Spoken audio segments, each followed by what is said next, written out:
आशीर्वाद तपाईँ ज्वाइँ ज्यान मारा हेर्नु तपाईँले गर्दा मेरो यत्रो आलु निकालिदिनु भयो साले चाहिँ आज कति दिन त लुगेर बस्छ कति दिन हाम्रो पेटीकोटमा लुगेर बस्छ आज म तँलाई छापिन साले ससुरा के भयो त्यो ढाड चिलाउँछ मेरो ढाड होइन मेरो नङ्ग्रा काप्चो चाहिँ लाहान कुनै दिन आइज जुत्तो लाग्यो साला हैजाले लिन नसकेका ससुर मौरा काच्चे कुच्ची हुने मेरो ढाडमा मेरो टाउकोमा कस्तो रन्न गर्ने गरी हाल्यो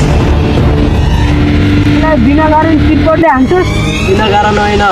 मेरी छोरीलाई लग्दाखेरि आधा सम्पत्ति मलाई देउला भनेको थिइस् खै त कहाँ दिइस् साले तैँले मेरी छोरीलाई आफ्नो त्यो भ्याले भाइसँग बिहे गराएर मलाई आधा सम्पत्ति देउला भनेको थियो आज त तैँले मेरो गुगु पित्तो पनि दिएको छैन तँलाई एक पित्तो गुनै चाहिएको छ भने म मेरो घर आइज म तँलाई गुको रासै दिइदिन्छु तैँले मेरो छोरी लग्दाखेरि मेरो मुखको जलपानी गराएर खाएर लगे अहिले फेरि मलाई लाडी खेल्छ जस्तो गराउने तैँले मलाई 3 रोपनी जग्गा चाहियो के अरे 3 रोपनी जग्गा गरे म आफूसँग त 2 रोपनी जग्गा छ तर कहाँबाट दिउँ 3 रोपनी जग्गा के गरे अहिले सम्पत्ति दिँदाखेरि छोडिदिने तेरो भाइ म लाइ गरेर भनिदिन्छु तेरो बट्टु तेरो दिमागमा गुतो परिरहेको छैन मेरो भाइ लाइ गरेर परिरहेको छु म बर्बाद हुन्न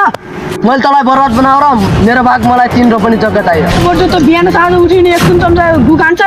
मैले भने मसँग 3 रोपनी जग्गा छ 2 रोपनी जग्गा छ तँलाई कहाँबाट दिउँ 3 रोपनी जग्गा 2 रोपनी भए के भयो त जय साहब 1 कुन रोपनी बारौँला जाउँ जइन सकिँदा हामी अब 1 कुन रोपनी बारौँला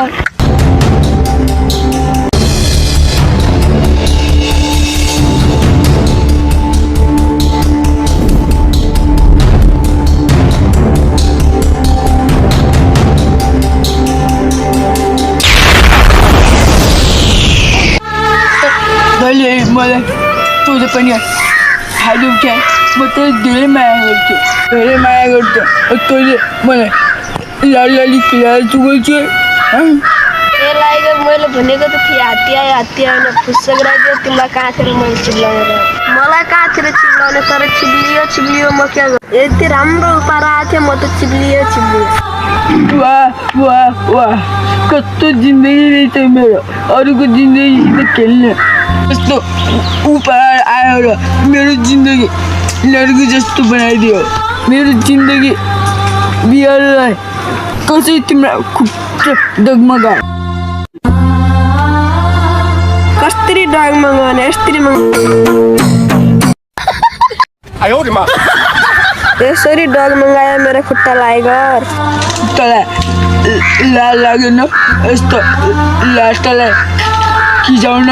त जस्तो लाटो म जस्तो बाटीसँग बोल्ने लाज मुखै लाग्ने लाज लाग्दैन मैले गराइदिएँ र तँलाई लाटो स्वास्नी तैँले किन गर्थ्यौ मायाको नाटक जबुती सम्पत्तिको लागि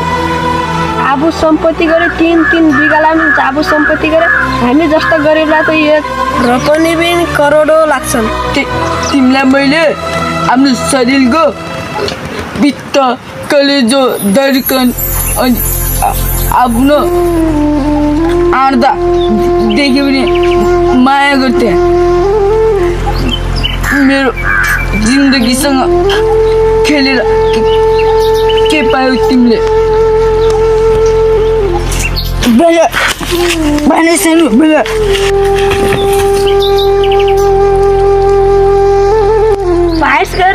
पाइस छैन पढ्ने हाल्नु छु 3 बिघा जग्गा उदै 3 बिघा जग्गा त जस्तो लाटोलाई के था 3 बिघा जग्गा पनि तभन्दा त धेरै ठुलो मेरो लागि 3 बिघा जग्गा उदै त जस्तो रेल कालीलाई माया गर्छु नि म तेरो 3 बिघा जग्गालाई माया गर्छु तिमीले भन्थ्यौ त राति डोज भए मात्र पुग्छ मलाई आज त्यो बिर्स्यो जग्गा चाहिन्न बिन्थ्यो आज त बिर्स्यो तिमीले तैँले यस्तो ह्यान्डसम अनि बलिवान बाहुबलीको छोरालाई तैँले ठुक्रायो भने तर म आफ्नो ताकत दिएर रोक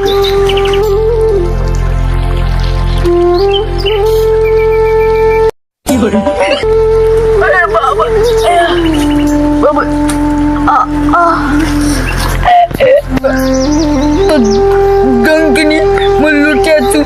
उठाउनु त काट्छ कहाँ यो डङ्किनी त हाँस्यो तर यो कसले गर्नु पठायो यसो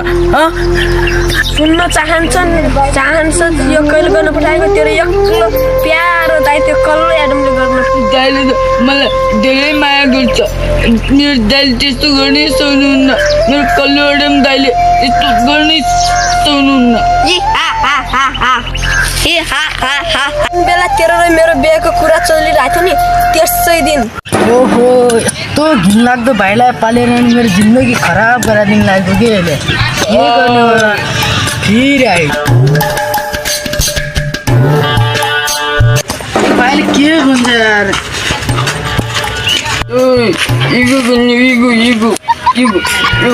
भनेपछि त बिहा गर्ने भनेपछि तँलाई कहिले केटी दिन्छ कि दिन्न ल नर अलि जाउँला माग्नु पल्लो गाउँ अब तँलाई यो गाउँमा चिनिहाल्छन् अर्को पल्लो गाउँ जाउँ अब त्यहीँबाट बिहा गर्नुलाई जान्छ यो त गर्ने भने यस्तो अनुहारलाई कहिले दिन्छ क्या छोरी मेरो चाहिँ राम्रो अनुहार छ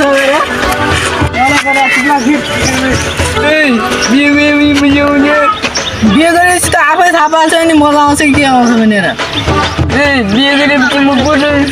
हामीले जोइसँग सुन्ने नि बिहे गरिन कस्तो रहेछ जोइसँग सुन्ने बिहा गर्ने जोइसँग सुन्ने कस्तो छ त अब ठुलो भयो कि भाउजूसँग सुन्ने होइन त आफ्नो बड्डीसँग सुन्ने बड्डीसँग सुन्ने त अब बिहे गरिन हामीले श्रीमतीसँग सुन्ने हो त स्वागत मनाउने लाटे स्वागत मनाउँदाखेरि टिको लगाएको लाउँछन् कि देउसी भैलो खेलेर बनाउँछन् नि कस्तो लाडो गदा रहेछ जोइसँग खाटमा सुतेर स्वागत मनाउने दुईजना खाटमा सुतेर काम गर्नुपर्छ कि राति राति भाँडा मान्ने लागो जाउँ हि बेहुली मान्ने ढिलो हुन्छ चुप्पो लागेर बस्ने गर्ने होइन छोरी दिन्न नि फेरि तपाईँले भाउजू छोरालाई मनाउला म यति कस्तो रहेछ यार नबोल्छ कस्तो रहेछ यार अलिक छोरी दिनु चुप्ला हिँड्ने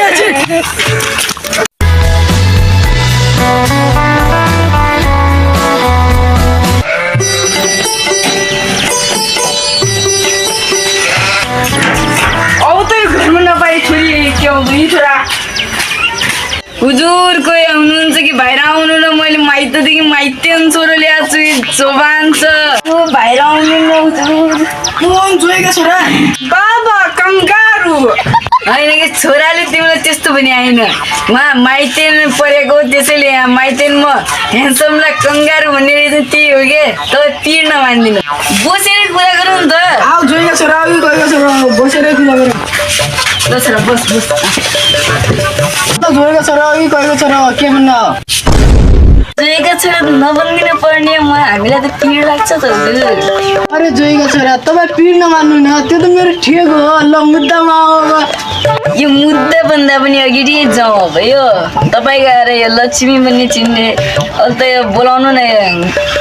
माइतेन छोरो ल्याएको छ लक्ष्मी देखाउनु नि त तपाईँ घरको ए हजुर लक्ष्मी भन्दा मेरो घर दुनु लक्ष्मी छ अझ तपाईँ भन्नुहुन्छ भने यति ट्यालेन्ट छ नि इङ्ग्लिस बोल्छ नेपाली त बोल्दै बोल्दिनँ मेरो छोरी त नेपाली बुझ्दै बुझ्दिने ओहो नेपाली नबुझ्ने छोरी ऊ कहाँ पऱ्यो ओहो म त्यो कहाँ पऱ्यो कि बुझ्नै सकिनँ क्या कहाँ गरे नेपाली बोल्दै बोल्दिनँ इङ्ग्लिस मात्र बोल्न जान्थिनँ कहाँ पऱ्यो कि मैले बिर्सिका ए अर्को खाँची हत्तेरी अरू खाँची चाहिँ नभन्नु न त्यस्तो ठाउँ होइन कि एउटा अबाट आउँछ त्यो ठाउँ पऱ्यो कि कहाँ गरे एउटा मान्छेले यस्तो आउनु छोडेर आउँछ त्यही ठाउँमा पऱ्यो कि भनेपछि त्यो अमेरिका मैले अहिले बुझेँ नि अमेरिका ए मेरो छोरो पनि माइटेन भन्ने ठाउँमा 10 वर्ष पढेर आयो त्यसैले यसलाई माइटेन भन्छन् बाबु इङ्ग्लिस बोलिदिउ त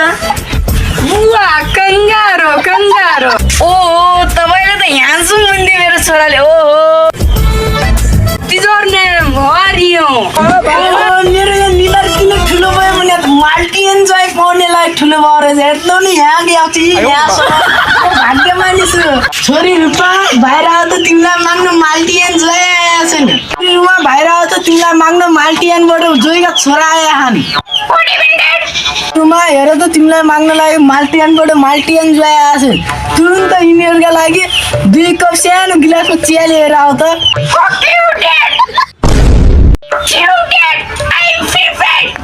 मेरो छोरो कति ट्यालेन्ट देख्नुभयो हजुर बाबाको नै फकियो मान्छे नाइ हुजुर तपाईँकी छोरी धेरै इङ्ग्लिस बोल्ने रहेछन् जाऊ तर जाऊ उसका आज हामीले अब यो मेहनत गरेर बनाएको घाममा बनाएको होइन अब सब्सक्राइब गरिदिनु होला अब लाइक सेयर अब साथीहरूलाई सेयर गरिदिनु होला अनि यो भिडियो अब हामीहरूको अब चालु हुन्छ हामीको त अब बिदै छ बनाइरहन्छु हालिदिन्छु होइन ल हाम्रो साथीहरूले पनि बनाएको ल एकचोटि गरिदेऊ त दाम भयो तपाईँले एउटा घन्टी जस्तो ट्याङ्ग मारिदिनु पर्यो सब्सक्राइब ज्याङ मारिदिनु तपाईँको साथ सबैले आज हामी झनबाग आधामा गइसक्यौँ अब तपाईँले झनबाग अरू आफ्नो साथीहरूलाई सेयर गरेर हाम्रो युट्युब च्यानललाई भाइरल गराइदिनु होला सुन्दै हुजुर पनि यो कपालले पनि कति झ्याउ गरे अब